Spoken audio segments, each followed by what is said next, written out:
welcome to Brian's Man Cave. So today I'm doing another Napoleonic Wars signing. Um, yeah, I like to do these live. Um, I don't know, just for fun. I really keep thinking about doing more live streaming stuff, just because it's a little bit more interactive. Get to speak with some people who like to pop in on the chat and talk. But anyways, yeah. So Papa Pete, uh, great guy, another fellow Canadian.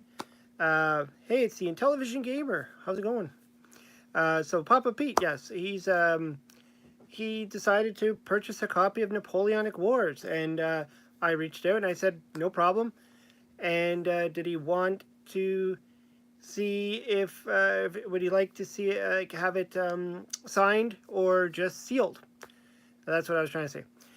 Did he want a signed copy or a sealed copy? Because I know, like I mentioned before in my previous live stream, when I did the other signing, that some people want to have the sealed copy. They buy maybe two of them, or they just buy the one. Um, Now, in the case of Napoleonic Wars, like for instance, I'm thinking like with this here, Ghostbusters. I still have my Ghostbusters Ultimate Edition. I got it about 2 weeks ago, I think it was, and so this is the campaign supporter edition, or so it came with this extra thing here.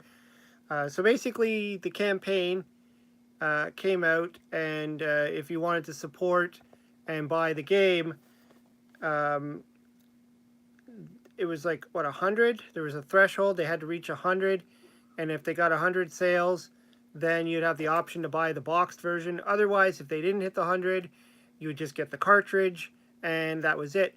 But the other thing is, the people who got the campaign one, if you were, purchased it during the campaign, got the and it hit the 100 threshold, you would also get the downloadable ROM, which I have. Um, so since I have the ROM, I'm like, I don't really have any reason to open the box. I want to. I was really tempted because I didn't buy two. I bought one. It was like $100, and then to get the box, I had to throw in an extra 20. So I really just kind of left it at that. As just like I'll just take the risk, get one, which I did, and I got the. I don't know. Is this a sticker? Looks like a sticker. Looks like a decal. But yeah, really cool. And but unfortunately, with Napoleonic Wars, the ROM is not available. There's I don't think it's going to be available because Homebrew Inc. They don't always do that, and there's a reason for it, and it kind of goes back to there was a point in time when they made a lot of their ROMs available for purchase, and someone took all those ROMs and threw them up on a live or what it's like a website to just download them for free.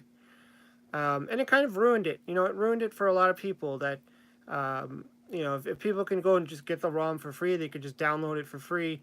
Why are they going to pay anybody? And then, there goes some of the profits. And, people work hard on these projects. These are labor of love type of projects. It's not like a big company who profits off of these things. Like I programmed this one, and there was a team involved. There was a guy doing graphics. We had a guy doing the sound. We had a guy doing. We had people helping out with the storylines, and so much work goes into these things, and then to pay for the box, and because you buy these things on such a small quantity, so the printer is just going to charge a lot more because you're buying a small quantity. You're kind of committing to buying these things, and then to get all the packaging and all that stuff nicely done, it costs a lot of money. And then to try and recoup that money and try and make that money back, you do it through the sale of the game, obviously. But then, if someone just takes the ROM and just gives it away for free, a lot of people will be like, well, I'll just take that free ROM, and then that happens. And like I said, we don't make a whole lot of money off of these things. These are not like, in the gold mines. And so Napoleonic Wars, unfortunately, will not have a ROM for sale. But one of my previous games that I did release just recently is Block'em Sock'em. If you were at the Portland Retro Gaming Expo, PRGE, this game was for sale through the immortal John Hancock, the other, a fellow YouTuber. And currently, the ROM's not available, but it will be available. We're still working on it. It's we're thinking about a price point. It's probably going to be around $9.99, somewhere around there. So this game will be available in ROM format. But it's always nice to get the box version too, and you can still get one. John Hancock, he's selling these on the Atari Age forum. So if you go to the Atari Age forum, there's a Intellivision. Intellivision Gamer says he will support buying the ROM as well. Yes, the Intellivision Gamer likes to buy both. He likes to buy the box and the ROM.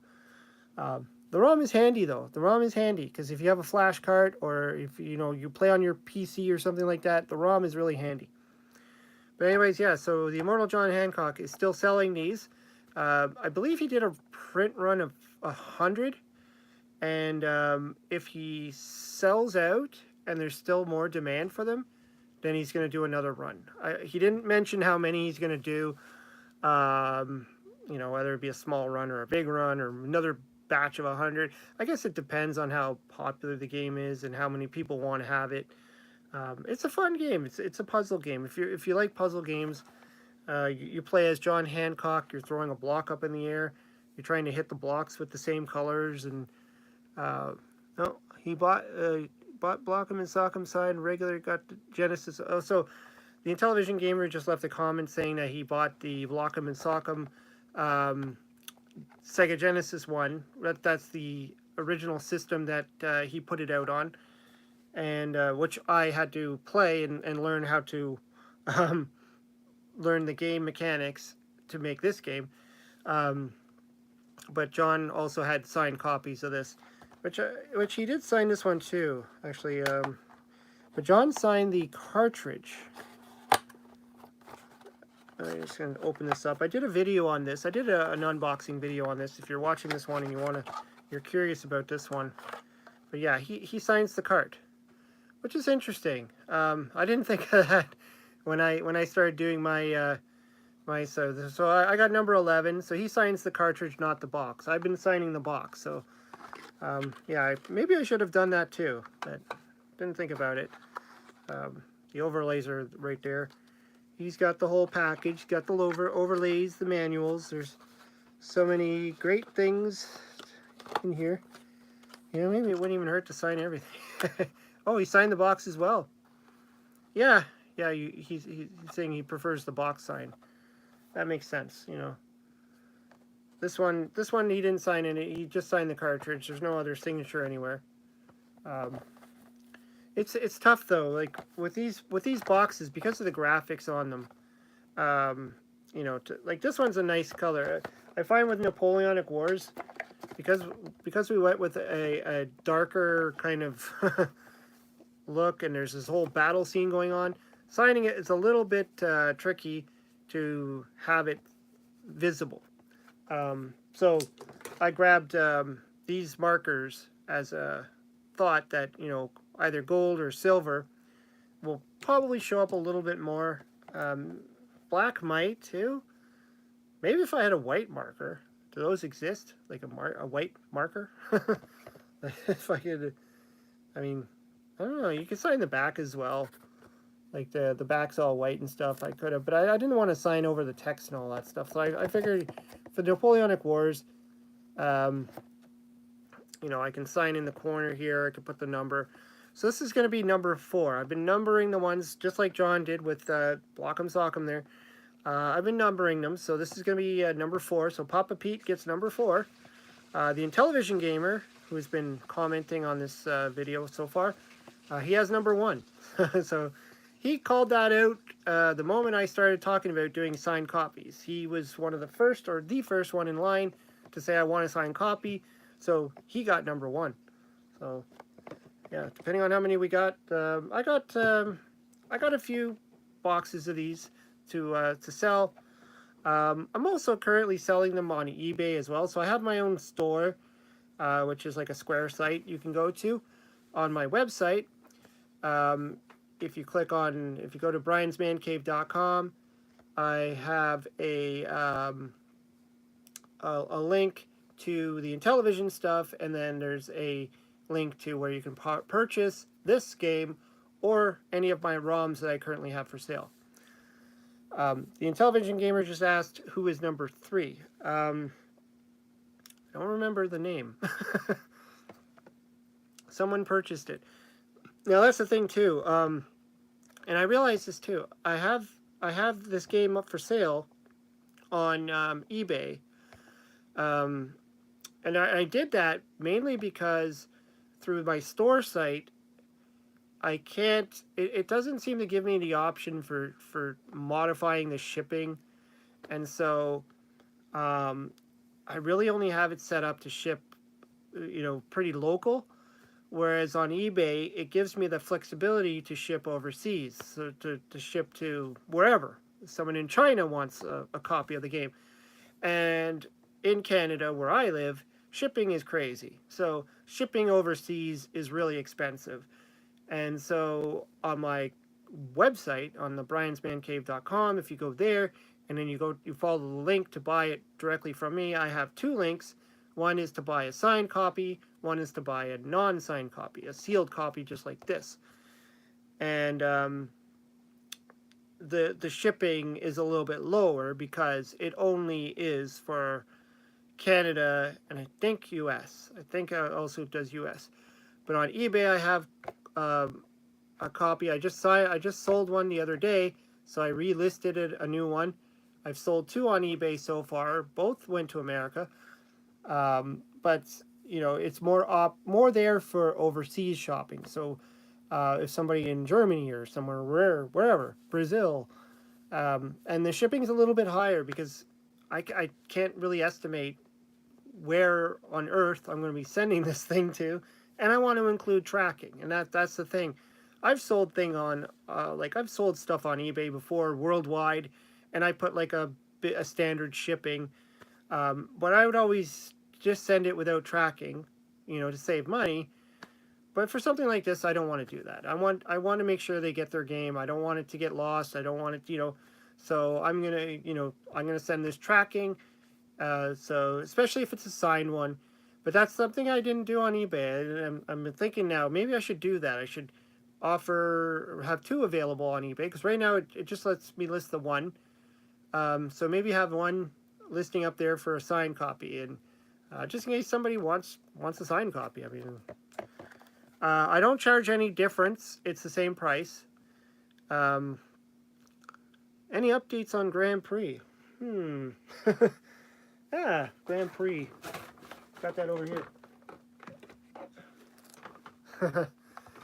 This is the box that Rev sent me. I haven't really touched the game. I haven't really done much to it. I don't know Rev's plans on when to release. He made the decision on what games got released this year. And what was that? Donkey Kong 3 and Miss Paku Paku. Was there any other games for mine? Trying to remember what he released. I think it was just Donkey Kong 3 and Miss Paku Paku. I don't think there was a third game. I don't know if he released any of my other games that were previously released. I know he's talked about doing that. Games like Rags to Riches and Keystone Cops and all that other stuff. I got a lot of games already released, and I don't know if he's going to re-release. But that'd be nice if he did. Anyways, let's start opening. Previous games will get a restock by the end of the year. Nice. Okay, that'll be nice. I know he mentioned to me at one point that he wanted to send me some games that I can sell as part of payment, essentially for programming the games, and but I don't think he's really gotten around to doing that. So we're gonna open up this one. This is Papa Pete's Napoleonic Wars. I believe he's Papa Pete's streaming right now live. I was on YouTube, when I was going to go and set this stream up, and I saw that Papa Pete was streaming, and he's streaming Homebrew Inc. And that's why he mentioned this to me, that he wanted to do Napoleonic Wars in his stream. Oh, Papa Pete just finished. Okay, let the floodgates open. Everybody can come to my channel now. No, he mentioned that he wanted to do Napoleonic Wars because it is a Homebrew Inc. title. But I told him that they're not really open to releasing the ROM, so which is what I was talking about earlier, that unfortunately the ROM is not available for this game, and it's I don't think it ever will be. I think that Homebrew Inc. has decided that their games will just remain as physical copies because the ROM is just too easy to send it off and make it free to anybody that wants to grab it, and that's not good for it's not good for business. All right, so we're gonna be signing this guy. This is number 4. I don't know. Should I do gold or silver?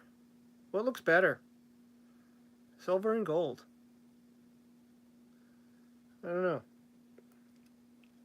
I didn't pay attention. Silver. Michael Hayes is saying silver. I didn't pay attention to what the colors I did for the previous ones. I mean, it doesn't really matter. It's the same thing, but let's go with Michael Hayes' option there and do the silver. So we're going to do number 4. So always do that first.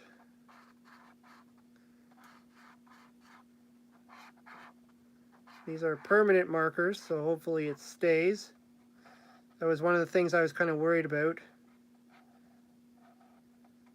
Was, you know, if I go through all this trouble to do a number and sign it, and then it just fades away, and yeah, so there's a number 4 right there. Hope you can see that. That's 4. Number 4. Just go over it a few times. I don't want to smear it. That's why I have to open up the packaging too. I can't sign the seal. Can't sign the plastic because that would just rub right off. It wouldn't make any sense. It's got to like last, you know, this thing has to go through the mail. Get down to Papa Pete. Alright. 4. Just gotta do a signature after this. I'll let that dry for a minute. I don't know, these markers they're alright. I think I got these at like the Dollarama, like dollar store markers. I was really contemplating on color schemes and all that stuff. I'm like, should I do blue? Should I do green? Red? What's going to show up on this dark color? Got some water going on here. Alright. Let's see, where should I don't know if that's dry yet. Blow on it a bit. Dry up. I should have did the signature first. Just realized that. I'm not left-handed. My right hand's going to smear it if it's not dry. Yeah, this will be a great release when it's ready. I'm really not sure. Didn't really do much testing on it either. And I know that's the thing, like, we always get down to the point where we're smeared all over. We really get to the point where we're like, you know, trying to test as much as possible, but it's hard. Like, every scenario can pop up. Even with Donkey Kong 3, the Intellivision gamer found a bunch of bugs a couple of days before PRGE. And we were like, you know, luckily I was able to figure out what was going on there, because it was pretty weird what was happening. There was a few odd little things happening, and you know, I had to make some decisions on the controls, and because programming for the Intellivision is kind of tricky. Like, you know, we all know the controller, and there's like the differences between using the disc and the buttons, and what can be triggered, and things like the disc, if you're holding it down versus taking your thumb off. It's kind of like a mouse, where you have the click down and then click off, and whether you hold it down and get like a repeat effect, and you might not want that. I had that problem with Keystone Cops, where when I was programming it, if I held down the fire button, he would just do this crazy jumpy thing, and I had to like really figure out what to do. Luckily, Oscar Toledo G came to the rescue. I told him my issue, and he gave me a piece of like code that I could put in there to prevent the crazy hyper jumping from happening. So, yeah, it's interesting, like when you're programming games like that.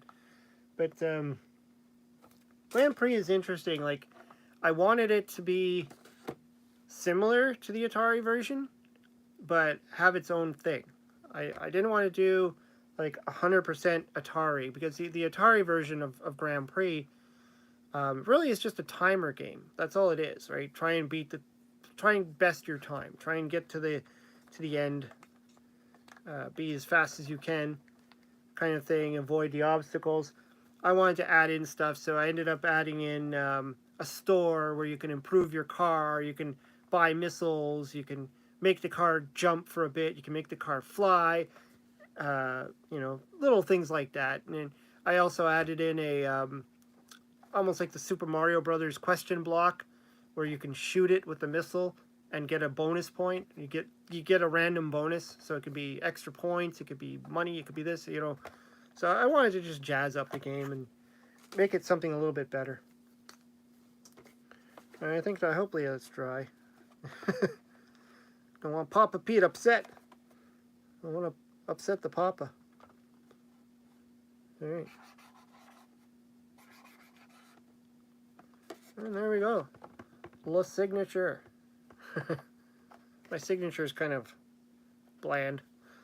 Nothing exciting there, but at least we got a signed copy of Napoleonic Wars ready for shipping. So I'm going to be shipping this out tomorrow. I got the other guy that bought the copy on eBay. And like I said, on my website, you can go and you can download some of my other games, like Keystone Cops, which I have right here. Keystone Cops.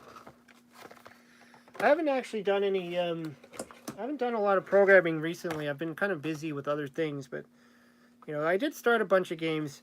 This is one that I started a long time ago, and Rev sent me the box when I started it. This is Space Taxi, a game that I played a lot on the Commodore 64. He even took some of my old screenshots. I don't know if it still looks that. No, I think some of these have been changed since then, but this was one that I started, and I think, I have to get back into it. But the funny thing about this game is that it was very early on in my programming day when I was still learning a lot. And there was a lot of things that I didn't know how to do then that I know how to do now. And when I look at the way I was programming this, I kind of was like, even though I got like, I think 9 levels in, I realized I could be doing a lot better. So this is one I would like to finish. It's going to be tricky because the levels on the original get kind of crazy, especially past level 9. Like things just get nutty. So yeah, this is one I'd hope that I can finish one day. I also started another Commodore 64 game that I'd like to play. Well, it's not just Commodore. I mean, it was on Atari and a bunch of other things. And that was Bruce Lee. I did show a screenshot at one point on my Facebook page of the level that I was working on. And, I think I'm at a point where it's really just getting the levels designed.